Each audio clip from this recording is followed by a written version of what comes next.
Avec plus de 15 000 œuvres, le musée du dessin et de l'estampe originale peut être fier de ses collections. Il le sera d'autant plus d'ici quelques mois.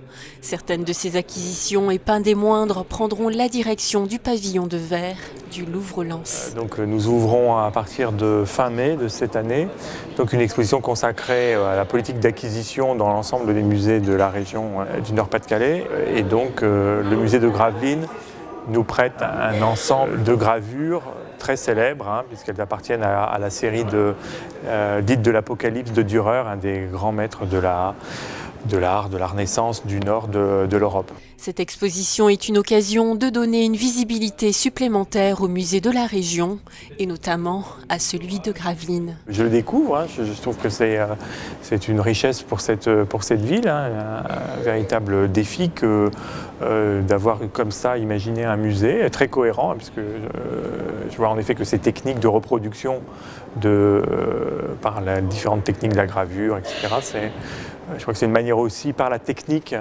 un angle d'attaque pour le public, notamment pour le grand public, de montrer comment on fabrique une œuvre. Fabriquer une gravure et découvrir les différents procédés, c'est aussi ce qui fait la singularité de ce musée de l'estampe unique en France. L'exposition de ces chefs-d'œuvre à un public international marquera sans doute un regain d'intérêt pour les passionnés d'art.